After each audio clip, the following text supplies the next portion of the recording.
Саламатсыңарбы, урматтуу окуучулар? Кайрадан химия предметин окуп үйрөнүүнү улантабыз. Бүгүнкү өтүлө турган сабактын темасы көп атомдуу спирттер. Спирттердин курамында углеводороддук радикал жана гидроксил тобу бар деп айтканбыз. Мына ушул гидроксил тобуна жараша спирттер бир атомдуу, эки атомдуу жана 3 атомдуу спирттер болуп бөлүнөт. Метанол, метил радикалы жана гидроксил тобу же болбосо бир атомдуу спирттин экинчи өкүлү бул этанол, этил радикалы жана гидроксил тобу. Бул учурда бирден гидроксил тобу болгондуктан бул спирттерди бир атомдуу спирттер деп атаганбыз. Ал эми эки атомдуу спирттер болсо курамында эки гидроксил тобу бар спирттерди айтабыз. Буга мисал катары этандиол 1-2-ни айтсак болот. Себеби углеводороддук радикалдын курамындагы эки суутектин атому менен эки гидроксил группасы орун алмашканда пайда болгон спирттер бул эки атомдуу спирттер болуп саналат. Ал эми 3 атомдуу спирттер углеводороддук радикалдын курамындагы 3 суутектин атому менен 3 гидроксил тобу орун алмашканда пайда болгон спирттер бул 3 атомдуу спирттер болуп саналат. Ага мисал катары пропан, тиреол 1-2-3 бул 3 атомдуу спирттердин курамында 3 гидроксил тобу бар. Демек, гидроксил тобунун санына жараша бир атомдуу, эки атомдуу жана 3 атомдуу спирттер деп бөлөт экенбиз. Эки атомдуу жана 3 атомдуу спирттерди биз көп атомдуу спирттер деп айтабыз. Анткени молекуласында бир нече гидроксил тобу бар органикалык бирикмелер бул көп атомдуу спирттер деп аталат. Мына ушул көп атомдуу спирттердин өкүлү катары курамында эки гидроксил тобу бар этандиолду же болбосо этандиол 1-2 же этилен гликол деп атайбыз. Этилен гликолдун молекуласынын шар өзөк модели мындай түзүлүштө: кара шар менен көмүртектин атомдору белгиленген, ак шар менен суутектин атомдору белгиленген, ал эми кызыл шар менен кычкылтектин атомдору белгиленген. Этилен гликол түссүз, суюк зат, коюу, шире сыяктуу болгон сууда жакшы эрийт. Тоңуу температурасы -17 градус Цельсияда тоңот. Ал эми температураны -49 градус Цельсияга чейин төмөндөтө алат. Ошондуктан кыймылдаткычтарда антифриз катары колдонулат. Этилен гликол бул уулуу. Ал эми 3 атомдуу спирттерге бул курамында 3 гидроксил тобу бар пропан, тиреол 1-2-3 же болбосо глицерин деп аталат. Глицериндин молекуласынын шар өзөк модели көрүп тургандай түзүлүштө мында 3 гидроксил тобу болгондуктан кызыл шарлар менен кычкылтектин атомдору көрсөтүлгөн. Ак шарлар менен суутектин атомдору, ал эми кара шарлар менен көмүртектин атомдору белгиленген. Глицерин дагы коюу, шире сыяктуу болгон сууда абдан жакшы эрийт, даамы таттуу, уулуу эмес, жаратылышта кеңири таралган зат алмашуу процессинде маанилүү ролду ойнойт. Анда эмесе мына ушул көп атомдуу спирттердин физикалык касиети боюнча тажрыйбага көңүл бурсаңар. Глицерин физикалык касиетин билүү үчүн бизге глицерин, суу жана ошондой эле муз берилген. Пробиркага глицеринди куюп алабыз. Глицерин суюк, шире сыяктуу зат, түссүз, суюк зат. Андан кийин глицеринге сууну куябыз, дагы аралаштырабыз. Глицерин сууда абдан жакшы эрийт. Кандай концентрациясы болсо дагы сууда абдан жакшы эрийт. Бул глицериндин төмөнкү температурада тоңбой тургандыгын билүү үчүн стаканга музду жана тузду салып, төмөнкү температураны кармап туруучу аралаштырманы даярдап алабыз. Бул аралашмага глицерин куюлган пробирканы салабыз. Салыштыруу үчүн экинчи пробиркага сууну куюп, стаканга салып коебуз. 15 минутта убакыт өткөндөн кийин стакандагы пробирканы чыгарып көрөбүз. Бул учурда суу тоңуп калган, ал эми глицерин тоңгон эмес. Демек, глицерин төмөнкү температурада тоңбойт. Ошондуктан машинелерде антифриз катарында колдонулат экен. Бул көп атомдуу спирттердин физикалык касиети. Семантикалык номенклатура боюнча аталат. Эгерде биз эки гидроксил группасы бар спиртти этандиолду алсак, Анда гидроксил группасы биринчи жана экинчи көмүртектин атомдорунда жайгашкандыктан номерлөөнү биз сол тараптан баштап 1-2 деген номерди коебуз дагы. Бул заттын курамында 2 көмүртеги болгондуктан чектүү углеводороддордун аталышына окшош этан деген аталышты алып, ага 2 гидроксил тобу болгондуктан ди деген мүчөнү улап, спирттерге ол мүчөсү уланып жазылат. Ошондуктан бул заттын аты этан ди ол деп аталат. Ал эми гидроксил тобунун орду көрсөтүлүп жазылат. Бул жерде гидроксил тобунун орду биринчи жана экинчи көмүртек болгондуктан бул заттын аты этандиол 1-2 деп аталат. Же болбосо башкача рационалдык аталышы бул этилен гликол деп дагы аталат. Ошондой эле курамында 3 гидроксил группасы бар болгон спирттерди атоо үчүн гидроксил группасы кайсы көмүртекке жакын болсо, ошол жактан баштап номерленет. Бул сол тараптан баштап номерленсе, анда 1-2-3 деп белгилесек, узун көмүртек чынжырында 3 көмүртек болгондуктан чектүү углеводороддордо курамында 3 көмүртеги бар заттарды пропан деп аталат. Ал эми гидроксил тобу 3 болгондуктан 3 деген мүчө уланып, пропан, триол 1-2-3 деп аталат. Же болбосо пропан триолдун тарыхый аталышы глицерин. Бул глицерин деп аталгандыгынын себеби даамы таттуу деген сөздү түшүндүрөт. Ошондой эле курамында 3 көмүртеги бар жана 2 гидроксил тобу бар спирттер дагы белгилүү. Бул учурда гидроксил тобу оң тараптагы көмүртекке жакын жайланышкандыктан номерлөөнү биз оң тараптан жүргүзөбүз. 1-2-3 деп. Анда жалпы узун чынжырда 3 көмүртеги бар болгондуктан пропан деп аталат. Гидроксил тобу 2 болгондуктан диол деп аталат дагы. Бул заттын аты пропан диол 1-2 деп аталат. Спирттердин номенклатурасы менен тааныштыңар. Спирттердин алынышына токтолуп көрөлү. Спирттер баардык башка органикалык заттар сыяктуу эле 2 жол менен алынат. Өнөр жайда жана лабораторияда алынат. Спирттердин өнөр жайда алынышы эң биринчи этилен оксидин катализатордун таасири астында гидратациялоо жолу менен алабыз. Этилен оксидин формуласы мындай жазылат: CH2 кычкылтек аркылуу байланышкан. Бул затты башкача эпокси этан деп дагы атайбыз. Мына ушул затты катализатордун таасири астында гидратациялоо реакциясы жүргүзөбүз. Гидратация деген бул сууну кошуу дегенди түшүндүрөт. Гидратациялоо реакциясы катализатор жана температуранын таасири астында жүрөт. Бул учурда этандиол 1-2 пайда болот. Этандиол 1-2 бул 2 атомдуу спирттерге кирет. Ошондой эле өнөр жайда алынышынын дагы бир жолу бул синтез газынан алынат. Синтез газы көмүртектин 2 оксидине суутекти кошуу менен алабыз. Бул температура 250 градус Цельсияда, басым 250 мегапаскаль басым астында жүрөт реакция. Алынат дагы этандиол 1-2. Ал үчүн көмүртектин жана кычкылтектин санын барабарлаш үчүн теңдеп коебуз. Анда көмүртектин 2 оксидинин астына 2 деген коэффициент берилет, ал эми суутектин астына 3 деген коэффициент берилет дагы. Этандиол 1-2 алынат экен. Ошондой эле көп атомдуу спирттердин өнөр жайда алынышына 3 атомдуу спирт бул глицериндин алынышын карап көрөлү. Бул зат триглицерид деп аталат. Бул жогорку карбон кислоталары менен кошулган учурда глицерин триглицеридди пайда кылат. Муну башкача май деп атайбыз. Майды биз шылычтоо менен 3 молекула натрийдин гидроксидин кошуу менен глицерин алынат. Бул жердеги гидроксил группасы менен орун алмашат. Карбон кислотасынын калдыгы орун алмашып, глицерин алынат жана 3 молекула карбон кислотасынын натрий тузу алынат. Демек, мына ушундай жол менен дагы өнөр жайда глицеринди өндүрүп алат.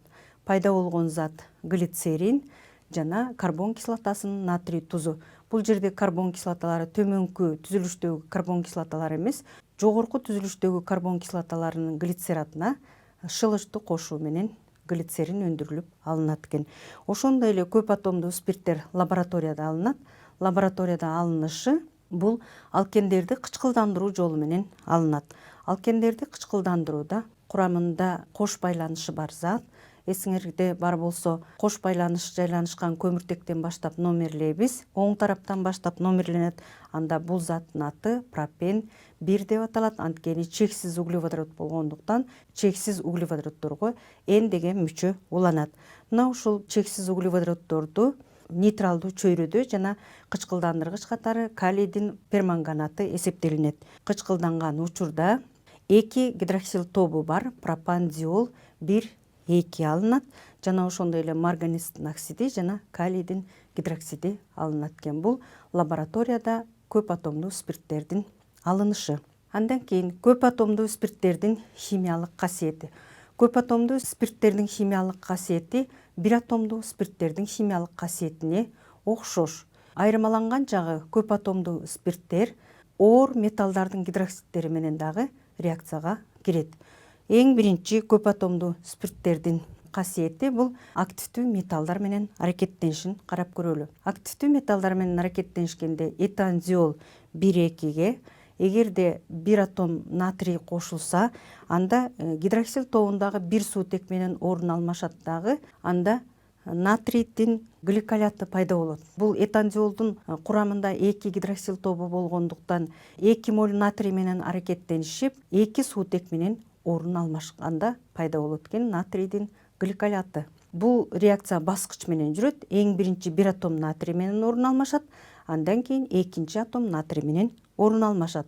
Ошондой эле галоген суутек менен аракеттенишет. Спирттер дагы этандиол 1,2-ни алабыз. Ага хлордуу суутекти кошкон учурда реакция кычкыл чөйрөдө жүрөт. Демек, 2 гидроксил тобу хлор менен орун алмашат дагы, гидроксил тобунун ордуна хлор келип, пайда болот дихлор этан жана ошондой эле 2 молекула суу бөлүнүп чыгат экен. Бул көп атомдуу спирттердин химиялык касиети. 2 атомдуу спирттерге мисал катары көрдүк. Эми 3 атомдуу спирттерди кандайча активдүү металлдар менен аракеттенише турганын карап көрөлү. Глицерин. Глицерин эгерде бир атом натрий менен бир суутек орун алмашканда пайда болот моно натрийдин глицераты. Бул бир эле атом натрий менен бир суутек орун алмашат. Ошондой эле суутек пайда болот. Ал эми пайда болгон зат моно натрийдин глицераты деп аталат. Ал эми 2 моль натрий менен аракеттенишкенде анда глицериндин курамындагы экинчи суутек менен дагы орун алмашат дагы, пайда болгон затта 2 натрий бар болот. Бул динатрийдин глицераты деп аталат. Пайда болот суутек. Ошондой эле 3 натрийдин атому менен кошулган учурда анда 3 натрийдин глицераты пайда болот дагы, суутек бөлүнүп чыгат. Бул реакция баскыч менен жүрөт. Жалпысынан жыйынтыктап алып, 3 натрий менен жазып, 3 натрийдин глицератын жазса да болот. Ошондой эле көп атомдуу спирттер оор металлдардын гидроксидтери менен реакцияга кирет. Бул бир атомдуу спирттерден айырмаланган касиети болуп саналат. Көп атомдуу спирттер бир атомдуу спирттерден айырмаланып, оор металлдардын гидроксидтери менен дагы реакцияга кирет. Мисалы, жездин гидроксиди менен реакцияга киришин карап көрөлү. Ал үчүн жаңы даярдалган жездин гидроксидин алуу үчүн эң биринчи жездин хлоридине натрийдин гидроксидин кошуп, жездин эквиваленттүү гидроксидин алабыз жана натрийдин хлориди пайда болот.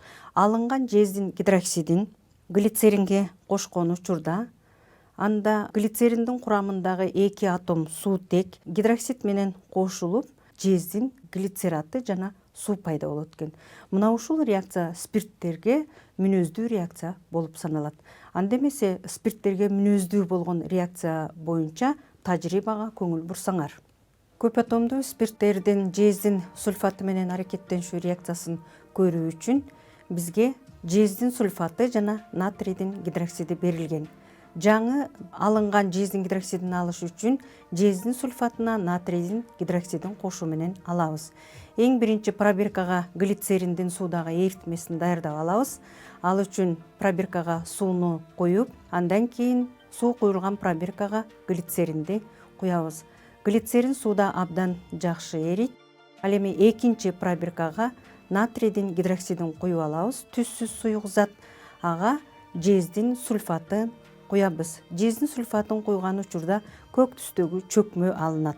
Алынган чөкмөнүн бир бөлүгүн глицериндин суудагы эритмесине кошобуз. Бул учурда чөкмө эрип, көк түстөгү эритме пайда болот. Мына ушул реакция бул көп атомдуу спирттерге мүнөздүү реакция же болбосо сапаттык реакция деп атайбыз. Ал эми эки атомдуу спирттерде жездин гидроксиди кандайча өзгөргөндүгүн көрүш үчүн этилен гликолдун суудагы эритмесин даярдап алабыз. Ал эми жаңы даярдалган жездин гидроксидинин бир бөлүгүн этилен гликолдун суудагы эритмесине кошобуз. Кошкондо пайда болгон чөкмө эрип, көк түстөгү эритме пайда болот. Чөкмө эрип кетет. Демек, бул реакциялар көп атомдуу спирттерди таанып билүүчү сапаттык реакция болуп саналат. Мына көп атомдуу спирттерге мүнөздүү болгон сапаттык реакцияны көрдүңөр балдар. Көп атомдуу спирттер бир атомдуу спирттерден айырмасы оор металлдардын гидроксидтери менен реакцияга киргендиги болуп саналат. Бир атомдуу спирттер оор металлдардын гидроксидтери менен реакцияга кирбейт. Спирттерге мүнөздүү болгон кийинки касиет бул органикалык жана органикалык эмес кислоталар менен аракеттениши. Мында көп атомдуу спирттер глицерин уксус кислотасы менен аракеттенишет, жана ошондой эле азот кислотасы менен аракеттенишет. Мына ушул кислоталар менен аракеттенишүү реакцияларын теңдемелерин жазып көрөлү. Азот кислотасы менен аракеттенишүүсү. Глицерин азот кислотасы менен аракеттенишет. Эгерде азот кислотасынан 2 молекула алынса, анда глицериндин курамындагы гидроксил группасындагы 2 суутек менен нитро группа орун алмашат дагы 2 нитро группасы бар глицерин пайда болот. Реакция жүрүш үчүн күкүрт кислотасы катализатор. Пайда болгон зат нитроглицерид деп аталат. Жана ошондой эле суу пайда болот.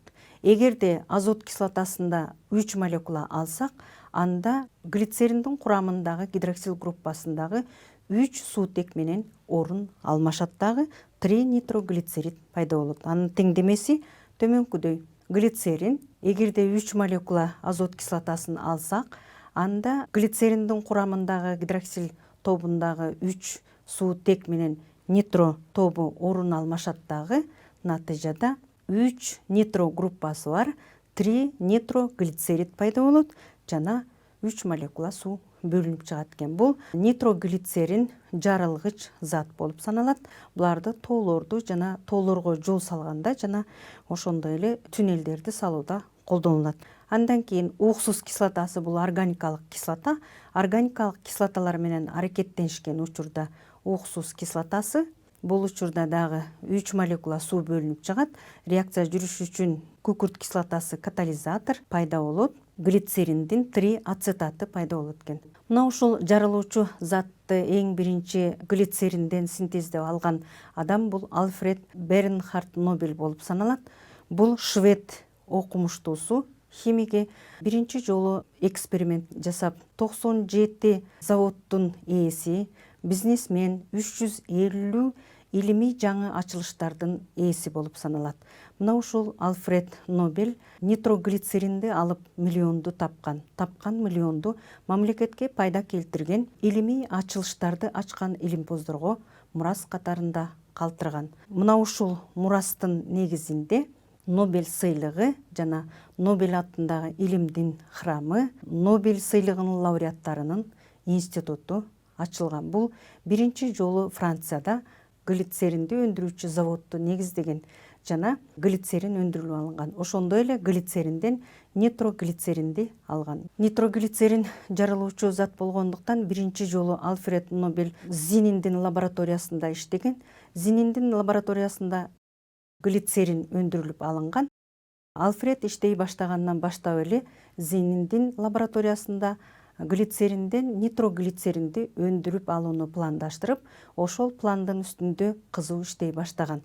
Нитроглицерин жарылуучу зат болгондуктан алынган нитроглицерин Америкада, Германияда бир нече жолу жарылып, көптөгөн жоготуулар болгондуктан нитроглицеринди өндүрүүгө тыюу салган. Бирок ошондо дагы Альфред Нобель нитроглицеринди өндүрүп алууну токтотпостон, нитроглицеринди бир жерден экинчи жерге ташуу учурунда жарылып кетпөө коркунучун болтурбоонун үстүндө иштеп, натыйжада мына ушул максатына жеткен.